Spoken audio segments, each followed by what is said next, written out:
Toby ഈ പറയുന്ന ചേട്ടൻ പറഞ്ഞ പോലെ തന്നെ ഈ സിനിമയ്ക്ക് വേണ്ടിയിട്ട് ഇവർ ഇത്രയും പണിയെടുക്കുന്നത് ഞാൻ ഇതുവരെ കണ്ടിട്ടില്ല. ഗോതയിലും പിന്നീടും ഇത്രയും പണിയെടുത്തിട്ടുണ്ട്. 3 റോളൊക്കെ ചെയ്യുന്നു, 3 കഥാപാത്രങ്ങളായി മാറുന്നു. അതിനു വേണ്ടിയിട്ട് പ്രത്യേക പരിശീലനം ഒക്കെ ചെയ്തിട്ടൊക്കെയാണ് ആ സിനിമയിലേക്ക് ഷൂട്ടിങ്ങിൽ വരുന്നതും.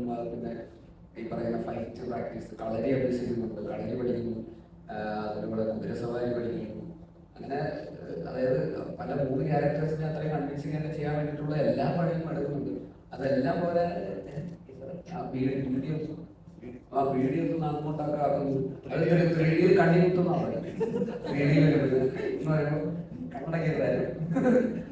അപ്പോൾ അങ്ങനത്തെ പരിപാടികളൊക്കെയാണ് ചെയ്തു വെച്ചിരിക്കുന്നത്. അത് മാത്രമല്ല, ഈ സിനിമയുടെ പ്രൊമോഷൻ എന്നൊക്കെ പറഞ്ഞിട്ട് ഞാനിപ്പോൾ ടോവിനോ പ്രൊഡ്യൂസ് ചെയ്യുന്ന മരണമാസം എന്ന് പറഞ്ഞ സിനിമയിൽ അഭിനയിക്കുന്നുണ്ട്. അപ്പോൾ അതിന്റെ സെറ്റിൽ ഇങ്ങനെ ഇരിക്കുമ്പോൾ ടോവിയുടെ ചേട്ടൻ അതിന്റെ സെറ്റിലുണ്ട്, കിങ്സ്റ്റൺ ചേട്ടൻ. അദ്ദേഹം അതിന്റെ പ്രൊഡ്യൂസർ. ഇന്ന് UK എന്ന് പറയും, UK പ്രൊമോഷന് വേണ്ടിയിട്ട് പോയിരിക്കുകയാണ്. പിറ്റേ ദിവസം ഇവരെ വിളിക്കുമ്പോൾ എവിടെയാണ്? താമരശ്ശേരി. UK താമരശ്ശേരി എത്രത്തോട്ട് പിന്നെ ഉറക്കമൊന്നുമില്ലേ?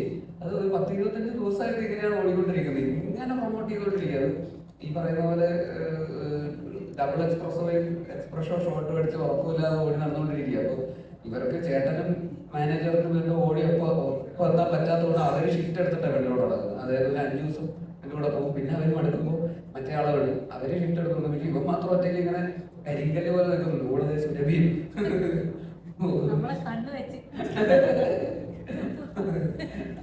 അപ്പൊ അത്രയും എഫേർട്ട് എടുക്കുന്നത് ജനുവരി എനിക്ക് കണ്ടപ്പോൾ ഞാനെന്തായാലും ഇത്ര എടുക്കൂല. എനിക്ക് എന്നെ കൊണ്ട് ഇനി നിന്റെ അടുത്തൊരു മരണമാസം ഇങ്ങനെ പ്രൊമോഷനൊക്കെ ഇറങ്ങാൻ വന്നാൽ ഞാൻ പോകട്ടെ. കുറച്ചൊക്കെ വരും. നീയല്ലേ പൊടിയ ഇത്രയും ഉറപ്പില്ലാതെ പ്രൊമോട്ട് ചെയ്യാൻ പറ്റില്ല.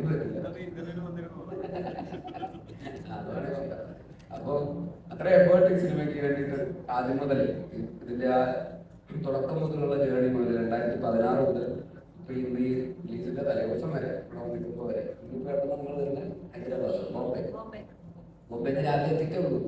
അപ്പൊ ബോംബെയിൽ രാവിലെ ഉണ്ടായിരുന്നു. എയർപോർട്ടിൽ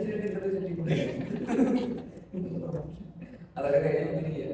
അപ്പൊ ഇനി നാളെ ഉണ്ടാവുന്നു അല്ലേ? ഓണാഘോഷമൊക്കെ ഉണ്ട്, സെലിബ്രേഷൻ ഉണ്ട് ദുബായി.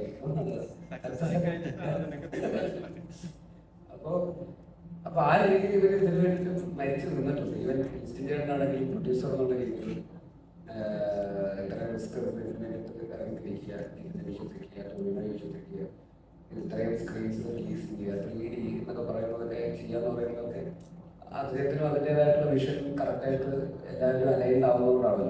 പിന്നെ അതുപോലെ തന്നെ ആക്ടേഴ്സ് സുജിതായിട്ട് റൈറ്റർ, അദ്ദേഹം ഇതിനോടൊപ്പം തന്നെ സഞ്ചരിച്ച 2017 സുജിതയുടെ അവിടെ ഗോതയുടെ റീപ്രൊഡക്ഷൻ ക്ലാസ്സിൽ വെച്ച് കണ്ടത് ഓർമ്മയുണ്ട്. അപ്പൊ അന്ന് മുതൽ പിന്നെ നോക്കുമ്പോഴൊക്കെ സുജിതാട്ടൻ ചെയ്തിട്ട് പടത്തിന് വേണ്ടിയിട്ടാണ് 7-8 വർഷമായിട്ട്. അപ്പൊ അതിൻ്റെ ഇടയിൽ സുജിതാട്ടൻ വേറെ സിനിമയൊന്നും ചെയ്തിട്ടില്ല. ഇവർ രണ്ടുപേരും തമ്മിലുള്ള ഒരു ജേർണി